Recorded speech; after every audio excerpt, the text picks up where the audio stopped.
Hello everyone, మీరు APSC 2026 ఎగ్జామ్కి prepare అవుతున్నారా? మీరు సోషల్ స్టడీస్ మెథడాలజీనా? అయితే ఈ వీడియో మీకు చాలా హెల్ప్ అవుతుంది. సోషల్ స్టడీస్ కంటెంట్లో జాగ్రఫీలో ఖచ్చితంగా వచ్చే ప్రశ్నలలో నేలలు రకాలు ఒకటి. ఈరోజు ఈ వీడియోలో అతి ముఖ్యమైన 2 నేలల గురించి తెలుసుకుందాం.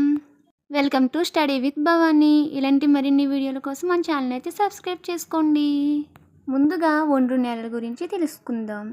ఈ ఒండ్రు నేలలు అత్యంత విస్తృతంగా వ్యాపించిన ముఖ్యమైన నేల. ఉత్తర మైదానాలు మొత్తం ఒండ్రు మట్టితో ఏర్పడ్డాయి.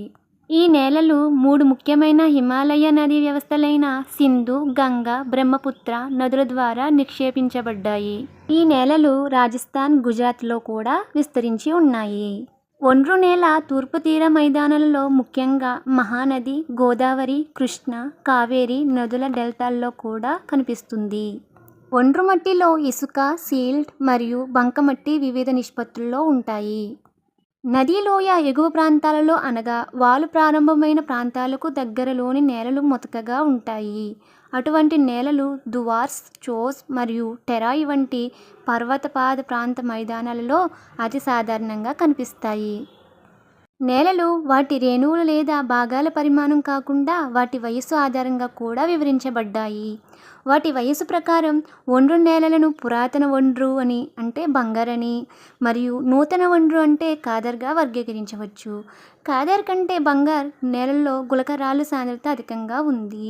బంగారు కంటే మెత్తని సారవంతమైన నేలను కాదర్ కలిగి ఉంది. ఒండ్రు నేలలు చాలా సారవంతమైనవి. ఈ నేలల్లో ఎక్కువగా చెరకు, వరి, గోధుమలు, ఇతర తృణధాన్యాలు, పప్పు ధాన్యాల పంటల పెరుగుదలకు అనువైన పొటాష్, ఫాస్ఫరిక్ ఆమ్లం, సున్నం తగిన నిష్పత్తుల్లో ఉంటాయి.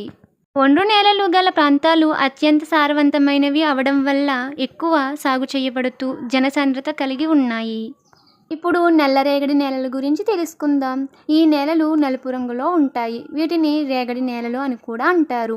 నల్లరేగడి నేల పత్తి సాగుకు అనువైనది. దీనిని నల్ల పత్తి నేల అని కూడా అంటారు. నల్లరేగడి నేల ఏర్పడడానికి మాతృశిల పదార్థంతో పాటు వాతావరణ పరిస్థితులు కూడా ముఖ్యమైనవిగా చెప్పవచ్చు. డెక్కన్ డ్రాప్, దీనినే బసాల్ట్ అని కూడా పిలుస్తారు. ఈ ప్రాంతాల్లో ఎక్కువగా కనిపించే ఈ రకపు నేలలు లావా ప్రవాహాలతో ఏర్పడి వాయువ్య దక్కన్ పీఠభూమిలో విస్తరించి ఉంది. ఈ మహారాష్ట్ర, సౌరాష్ట్ర, మాల్వా, మధ్యప్రదేశ్, ఛత్తీస్గఢ్ ప్రాంతాలలోని పీఠభూముల్లో వ్యాపించి ఉన్నాయి. ఈ నల్లరేగడి నేలలు గోదావరి, కృష్ణా లోయల వెంబడి ఆగ్నేయ దిశలో కూడా వ్యాపించి ఉన్నాయి.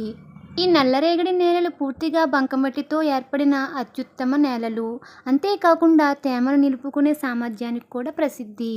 ఈ నేలలలో కాల్షియం కార్బోనేట్, మెగ్నీషియం, పొటాష్, సున్నం వంటి పోషకాలు పుష్కలంగా ఉన్నాయి.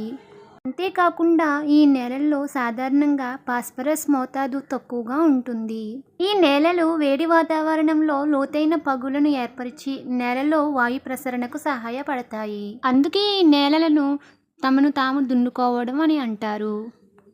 అంతేకాకుండా ఈ నేలలు తేమగా ఉన్నప్పుడు జిగటగా ఉంటాయి మరియు మొదటి వర్షం పడిన వెంటనే లేదా ఋతుపవన ఆరంభ కాలాలలో దున్నితే తప్ప పంట వేయడం చాలా కష్టం. ఈరోజు ఈ వీడియోలో 2 రకాల నేలల గురించి తెలుసుకున్నారు కదా.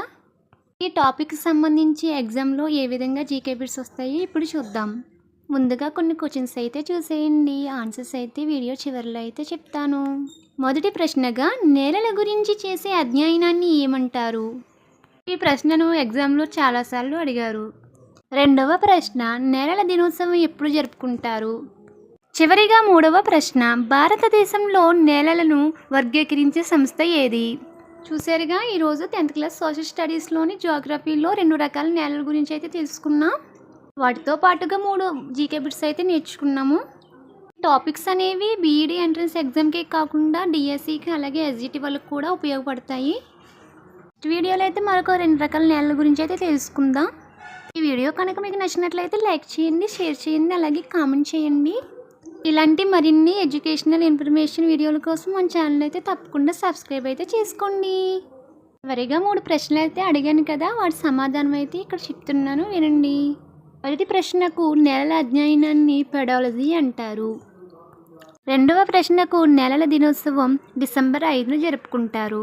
మూడవ ప్రశ్న, భారతదేశంలోని నేరాల వర్గీకరణ సంస్థ ఐసీఏఆర్, దీని ఫుల్ ఫాము, అలాగే దీని ప్రధాన కార్యాలయం ఎక్కడుందో కామెంట్ సెక్షన్లో కామెంట్ అయితే చేయండి. Thank you for watching.